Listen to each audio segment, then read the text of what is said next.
किसान वाणी कार्यक्रम के प्रायोजक हैं कृषि एवं किसान कल्याण मंत्रालय, भारत सरकार। हर जोखिम से निकल कर फसल आए, सुरक्षित हो जाए। फसल बीमा से हर किसान अब आत्मनिर्भर हो जाए। संकट के समय प्रधानमंत्री फसल बीमा योजना किसानों के लिए वरदान है। अब सूखा पड़े या बाढ़ आ जाए कोई डर नहीं, अब ओले पड़े या कीट पतंगे फसल खा जाए कोई फिक्र नहीं, क्योंकि हमने लिया है प्रधानमंत्री फसल बीमा। बुआई से फसल कटाई तक हर जोखिम का दावा, न्यूनतम प्रीमियम पर अधिकतम भुगतान का वादा। योजना से हर साल जुड़ रहे हैं 5 करोड़ से ज्यादा किसान। अब आपकी है बारी। नजदीकी कृषि कार्यालय, सहकारी समिति, बैंक शाखा, अधिकृत बीमा कंपनी या जन सेवा केंद्र में स्वेच्छा से करा सकते हैं पंजीकरण। फसल बीमा पोर्टल या फसल बीमा ऐप द्वारा भी कराया जा सकता है पंजीकरण। प्रधानमंत्री फसल बीमा योजना, आपकी फसलों का संपूर्ण सुरक्षा कवच। कृषि एवं किसान कल्याण मंत्रालय, भारत सरकार। किसान वाणी कार्यक्रम सुनने वाले सब बाण भाइयों ने धर्मवीर भाई और विनोद भाई की राम राम। भाई विनोद भाई जी धर्मवीर भाई।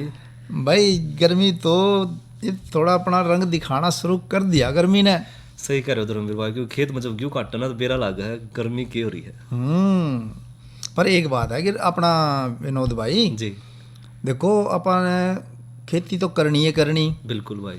और किसान भाई जो हैं, अब देखो पूरा जो दांती है ना, ये नूल लगा लो के लिकड़ ली। हाँ, तनी खड़ी है दांती। हाँ, तो ऐसे में खेत में सुरक्षा के साथ अपना भाई काम करना, गेहूं की कटाई का, बंधाई का, डुवाई का, क्यों ये एक बीमारी भी तो चल रही ना या कोरोना की। बिल्कुल, उसका भी ध्यान रखकर सामाजिक दूरी थोड़ी सी रखकर अपना जो है सारे जो है खेती बाड़ी के काम और डांगर डोर के काम जो है करने पड़ेंगे। मतलब नू तो है नहीं है कि भाई इस बीमारी से डर के घर बैठ जाएंगे। हाँ, बिल्कुल भाई। और नू भी नहीं है कि भाई छाती के बटन खोल देंगे। हाँ, क्योंकि जो छाती के बटन खोल दिए भाई कुछ नहीं होता। हाँ, तो या बीमार तो किसी ने बख्शना नहीं है। तो ऐसे में तो लापरवाही जो है वो जानलेवा साबित हो उसके। बिल्कुल धर्मवीर भाई। अच्छा, दूसरा विनोद भाई, अब जैसे कट जाएगी ना गेहूं, या रबी की जो भी फसलें कट जाएंगी जी, पर एक टाइम ऐसा आवे खेत में कि जब खेत में जान देने का टाइम आवे। बिल्कुल, अगली फसल खातर जी। पैदावार आप ले में तो समझ लो कि खेत की जान निकला है। हाँ, पैदावार में नहीं आती जी। और फिर उसकी जो कमी है पोषक तत्वों की, जी जी, जो हमने फसल के रूप में ले लिए जी धर्मवीर भाई, उसको पूरा करने के लिए हमने खाद डालनी चाहिए खेतों में जी। ये सभी भाई जाने। लेकिन एक तो रासायनिक खाद होगी जी धर्मवीर भाई, तो लेकिन एक पहली जो प्रचलित हमारी विधि थी देसी खाद डालने की, हाँ हाँ, उसका भी हमने इस्तेमाल करना भूलना नहीं चाहिए। धर्मवीर भाई आप बिल्कुल बढ़िया बात कर रहे हो, क्योंकि एक तो अपनी जो जनसंख्या जो तेजी से बढ़ने लग रही है उसका सारा दबाव जो है वो अपनी खेत की माटी पे है। और साथ में जो किसान भाई हैं वह भी अपनी आर्थिक स्थिति थोड़ी सी बढ़िया देखना चाहो हैं, तो वो भी ज़्यादा उपज लेना चाहो हैं खेत है, तो दोनों स्थिति में जो सारे जो दबाव है बोझ है वो सारा हमारी खेत की माटी पे है। और उस खेत की माटी में जो जान जब ना होगी तो फिर तो फसल भी बढ़िया नहीं होगी। तो रासायनिक खाद के साथ साथ जो है देसी जो खाद है उसका इस्तेमाल करना जरूरी है। तो जब देसी खाद की बात आई जी, तो आप इसने प्राकृतिक भी खाद कह सको। जी हाँ, प्राकृतिक, क्योंकि ये जो प्रकृति जो खुद अपने लिए खुराक तैयार करती है, हाँ, उसका तो कोई मुकाबला नहीं। बिल्कुल धर्मवीर भाई। तो ये जो प्राकृतिक खाद है चाहे देसी खाद है, इसमें आम तौर पर या मुख्य रूप में एक तो गोबर की खाद ली जा सके। हाँ हाँ।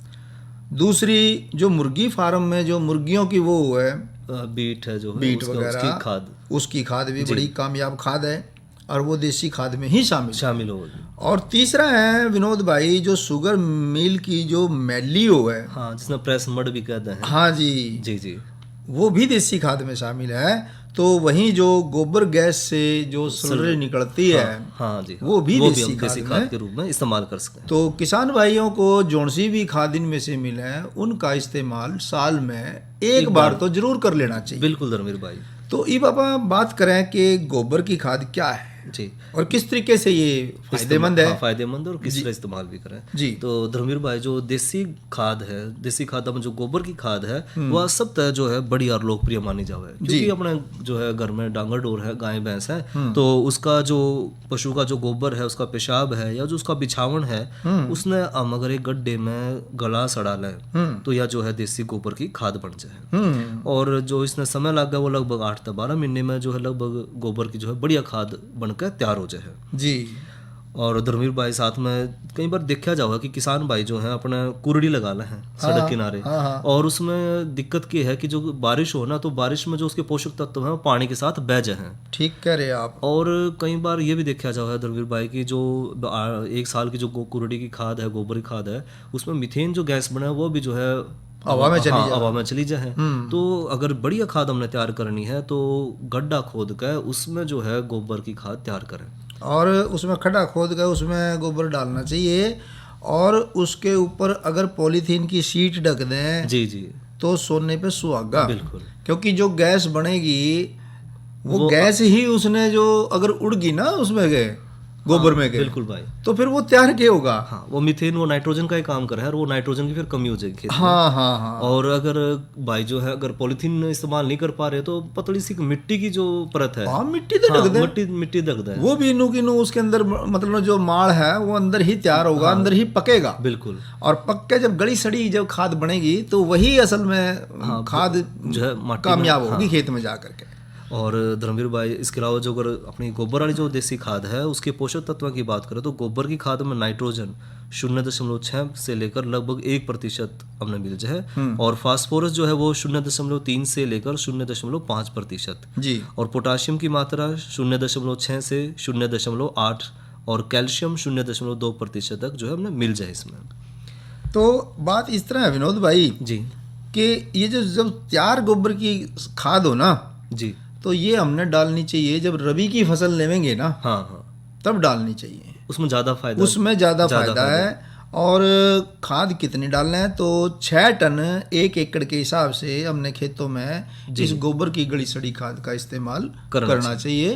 तो किसान भाइयों को देखने में आवेगी बात और अनुभव में भी बात आवेगी कि खेत में जान भी बरकरार है और फसलें भी लहलावेंगी, अच्छी पैदावार देंगी।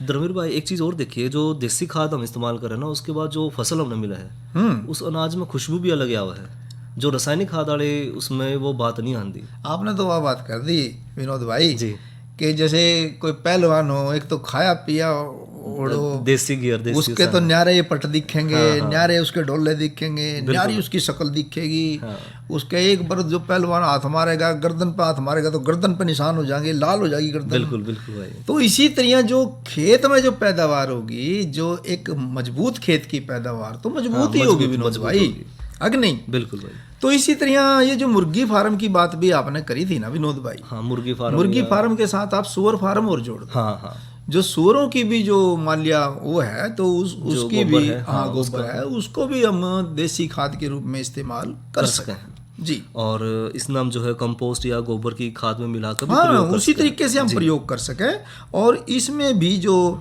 पोषक तत्व हैं उसमें किसी तरीके से कम नहीं है। बिल्कुल धर्मवीर भाई, अगर मुर्गी की खाद में देखा तो नाइट्रोजन जो है 2.7 से 2.85% और फास्फोरस जो है लगभग 1.7 से 1.8% तक हमने मिल जाए। अच्छा, और पोटाशियम जो है वो 1.15 से लगभग 1.25% तक हमने इसमें मिल जाए। और साथ में जो मुर्गी की खाद है उसका कार्बन और नाइट्रोजन का जो अनुपात है वो भी जो है 7:8 हमने मिल जाए। अच्छा, एक और बात, आपने जो सुअर फार्म की बात कर रहे थे ना जी धर्मवीर भाई, तो सुअर फार्म की खाद में पोटाशियम जो है लगभग 1% तक मिल जाता है जी, और नाइट्रोजन और फास्फोरस की जो मात्रा है वो मुर्गी की खाद में जितनी मात्रा मिले ना जी लगभग उतनी ही मिल जाती है, मिल जाए। और सुअर की खाद का जो कार्बन और नाइट्रोजन का जो अनुपात है वो लगभग 10.5% है जी, मतलब कोई थोड़ा नहीं है, कम नहीं है धर्मवीर भाई। तो इस अगर हम सुअर और या मुर्गी की जो खाद अगर हम इस्तेमाल करनी हो ना खेत में जी धर्मवीर भाई, 1 एकड़ में पता कितनी खाद बहुत है? कितनी? 2 टन। 2 टन, अच्छा, गोबर की खाद 6 टन। 6 टन, हाँ। और अगर मुर्गी या सुअर की जो खाद इस्तेमाल में लेनी हो तो 2 टन जो है पर्याप्त रहेगा। मुकाबला करेगी पूरा। जी। अच्छा, और ये वाली बात वो गन्ने की मैली की जो आप कर रहे थे, हाँ, जो शुगर मिल की जो मैली निकले है ना गन्ने की, तो उसमें तो भी इसमें क्या है कि ये विदेशी खाद के रूप में इस्तेमाल कर करी सका जा आपने। सकते हैं। और इसमें धर्मवीर भाई पोषक तत्वों की मात्रा की बात करें तो इसमें नाइट्रोजन जो है वो 2.8 से 3.8% तक हमने मिल जाए। लगभग नाइट्रोजन इनू कह लो कि मोटा मोटी 4% तक हाँ, नाइट्रोजन 4% आपा ले सके ले सके हैं। और फास्फोरस 1.5% तक ले सके सके हैं, हैं। पोटासियम 1% तक ले सके हैं, और सल्फर 4 से 4.25% तक ले सके हैं। जी। तो वहीं कैल्शियम जो है वो लगभग 3% तक ले सके हैं, और मैग्नीशियम जो है वो लगभग 2.5% तक ले सके जी, हैं। जी। गंधक जो है, गंधक 140, कॉपर 43, लोहा 80 और मैग्नीज 105 ppm तक भी हम इसमें ले सके। और मात्रा जो ये लेनी देखो, जब इतना खुराक है इसके अंदर, जी, मैली के जी, अंदर, जी। जिसने आपने सोचा इसका क्या करेंगे, है। हाँ, हाँ, लेकिन ये सही कहा किसी ने कि बेकार तो कुछ भी नहीं होता। हाँ, कुछ भी बेकार नहीं है। जो प्रकृति ने दी है चीज, उसमें तो बेकार तो कुछ है ही नहीं।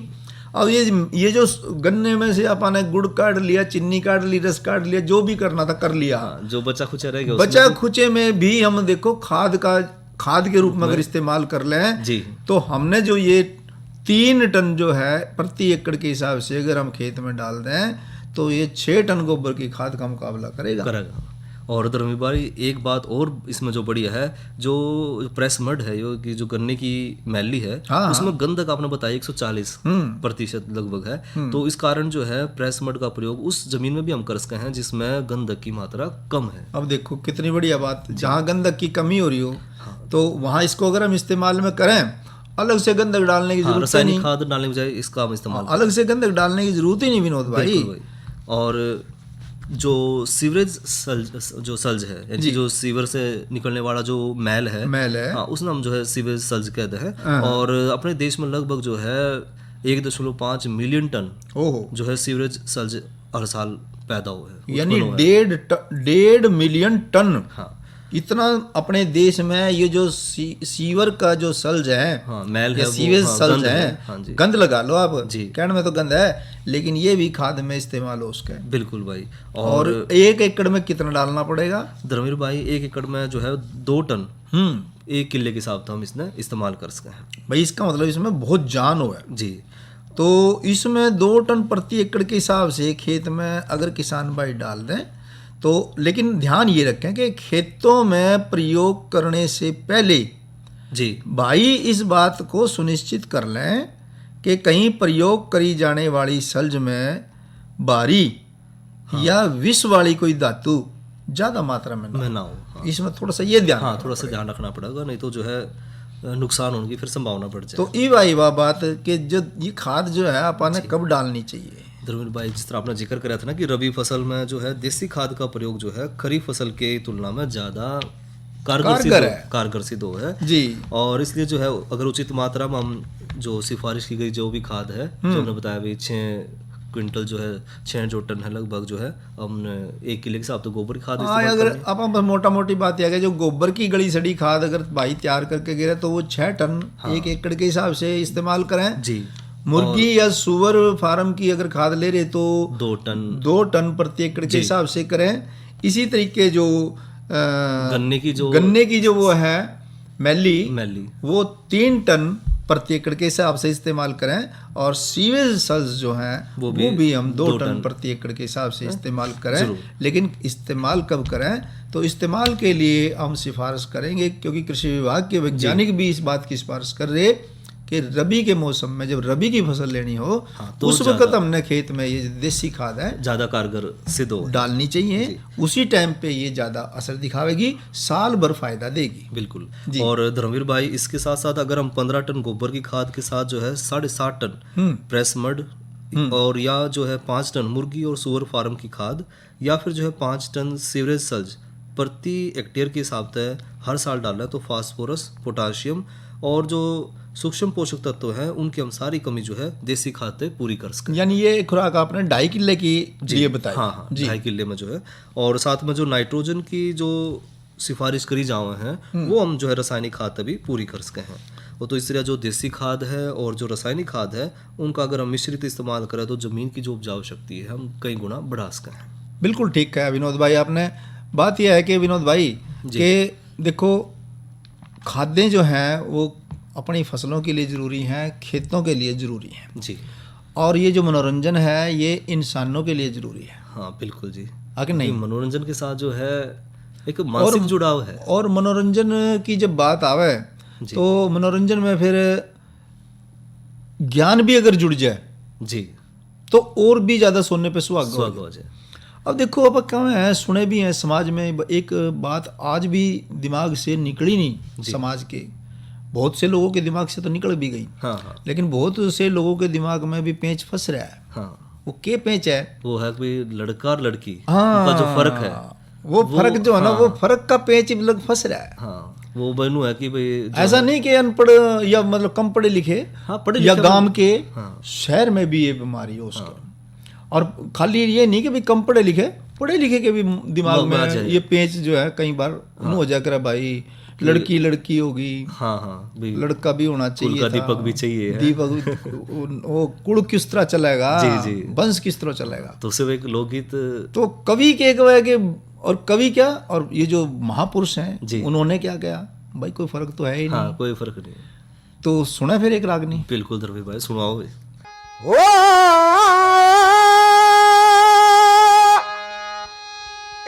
फर्क नहीं लड़के लड़की में मत ना गलत व्यवहार करो, एरा भरूण हत्या पर रोक लगाओ, बंदियों अत्याचार करो।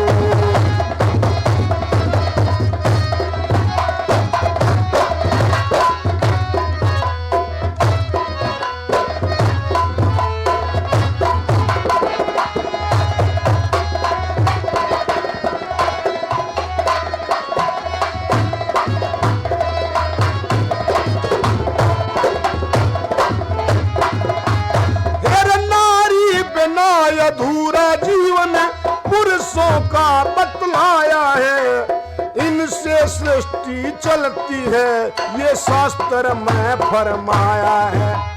जग जननी कहलाती है ये जिसने जगत रचाया है, प्रकृति का रूप यही और नाम इसी का माया है। वो प्रकृति का रूप यही नाम इसी का, भला इसी से होगा सबका, तुम इसका सत्कार करो।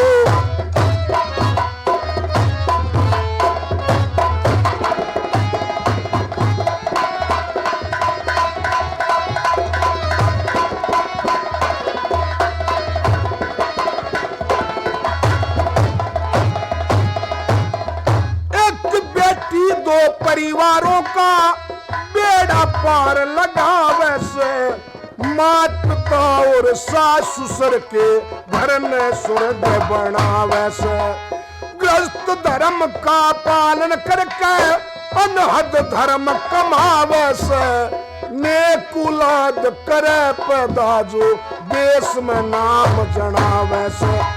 नेक औलाद करे पैदा देश में नाम जना।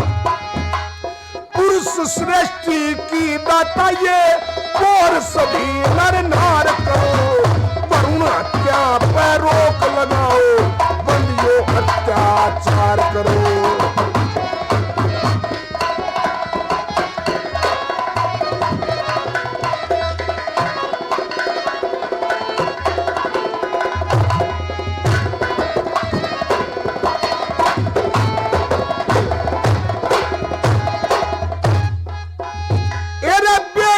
से भी बढ़कर न सुख एक बेटी दे सकती है, किसी मुसीबत पड़ो यान के तन ऊपर खे सकती है।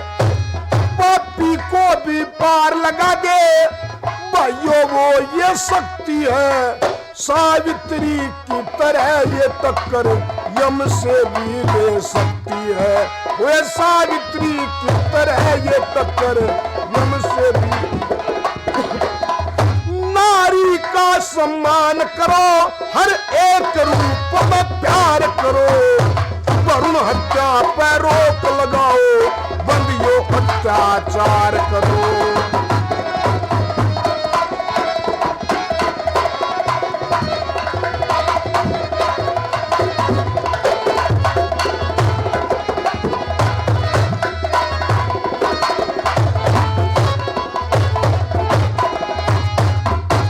लक्ष्मीबाई भी लड़की थी जिसने ऐसा काम करया, अंग्रेजों से लड़ी लड़ाई, जीना कत्ती हराम करया। इंदिरा गांधी भी लड़की थी, देश स्वर्ग का धाम करया। कल्पना चावला भी लड़की थी जिन्हें दुनिया के मैं नाम करा। कल्पना चावला भी लड़की जिन्हें दुनिया के मैं नाम करा।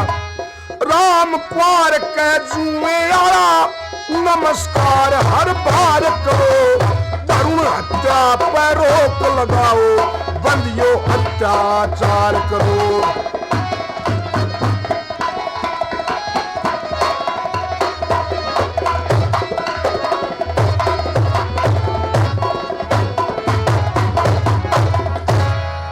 बंदियों अत्याचार करो, जी फर्क नहीं लड़का लड़की, लड़की में, हाँ भ्रूण हत्या ना करो। बिल्कुल भाई।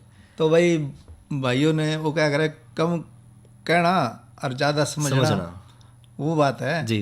ज्यादा कही तक ये सारा लगे। बिल्कुल। तो मौसम कैसा क्या है द्रविड़ भाई? मौसम तो आप जो कह रहे थे कि गर्मी ने तो चाड़ा कर रखा है, और वो गर्मी जो है, अधिकतम तापमान जो आज का है वो रहा 39 डिग्री सेंटीग्रेड, मतलब पहुंच लिया 40 वाली लाइन में। हाँ हाँ। और न्यूनतम तापमान रहा आज का 18 डिग्री सेंटीग्रेड। भाई नो बताओ जी विनोद भाई, आगे बरसात बरसोत का, आंधी उंधी का इस तरह तो नहीं कोई ना, काम? अब ये बात तो कोई भी होत नहीं है धर्मवीर भाई। बढ़िया। और कल का जो अधिकतम तापमान रहेगा वो रहेगा 39 डिग्री अधिकतम तापमान रहने की संभावना है, और न्यूनतम तापमान रहने की संभावना है 20 डिग्री सेंटीग्रेड। और भाई जहाँ तक बात है कार्यक्रमों की, कल तो देखो थारी चिट्ठी मारे गीत कार्यक्रम होगा, क्योंकि दिन इतवार है। इतवार है भाई अपनी फरमाइश के जो है रागनी सुनेंगे, लोकगीत सुनेंगे, बिल्कुल भाई, फिल्मी लोकगीत सुनेंगे।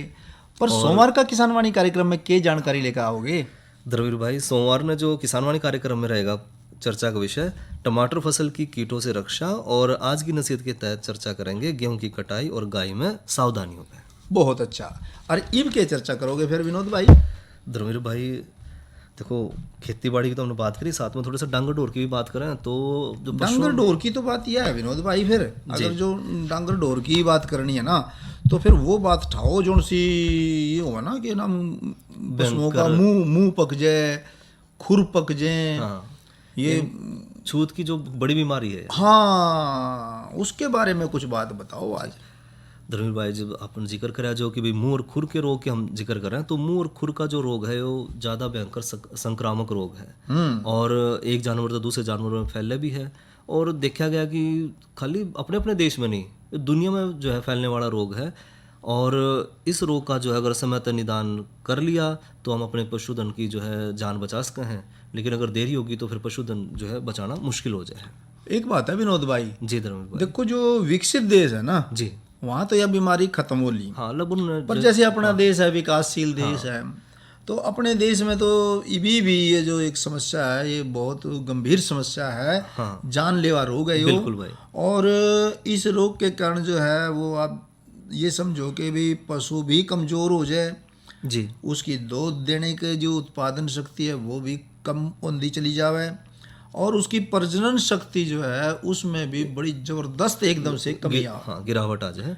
और जहाँ तक बात है इसके कारणों की जी, तो कारण तो इसके ये है कि भाई जो दो खुर वाले जानवर है ना, हाँ जी, जिस तरह गाय है, भैंस है, भेड़ बकरी है, सूअर है, इनमें हाँ जी, तो ये विषाणु से हुआ है जी। और ये जो विषाणु है लगभग 4 महीने तक घास में और चारे पर रहा है जी। तो जब ये आगे बरसात का टाइम आओगा ना, हाँ, तो ये उस वक्त पशु में मतलब ना भी घास के जरिए, क्योंकि ये तो घास में रहा है, और रवा भी 4 महीने तक है। हाँ हाँ तो ये मुंह के जरिए पशु के अंदर चले आवा है या खुरों के जरिए भी हाँ, पशु के जो है अंदर शरीर में प्रवेश कर जाए हैं। और आपने बता तो दिया किस तरह फैल रहा है। तो उसके लक्षण की अगर बात करें तो शुरू में जो है मुंह और खोर के जो रोग में पशु ने थोड़ा सा हल्का सा बुखार आया है। पहले हल्का सा बुखार आया जी जी। फिर जो है जो प्रभावित पशु हैं उनके मुंह में लार गिरनी शुरू हो जाए, अच्छा, जिसके कारण उसमें जो पच की जो है आवाज़ आनी शुरू हो जाए। और रोग के जो दूसरे दिन में जो है पशु के मुंह के अंदर तय फफोले निकलने हैं।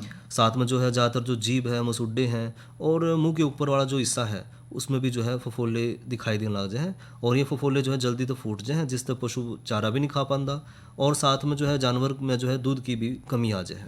तो भाई जहाँ तक बात है उपचार की इस रोग की, इसका तो देखो पहले टिक्का लगवा लेना चाहिए। बिल्कुल धर्मेर भाई, बढ़िया इलाज तो है वो। तो लेकिन अगर एक बार मान लिया मुंह का खुर का रोग हो गया ना, तो इसमें कोई खास या विशेष कोई एंटीबायोटिक दवाई है नहीं, काम नहीं करती कि जो काम कर जाएगी।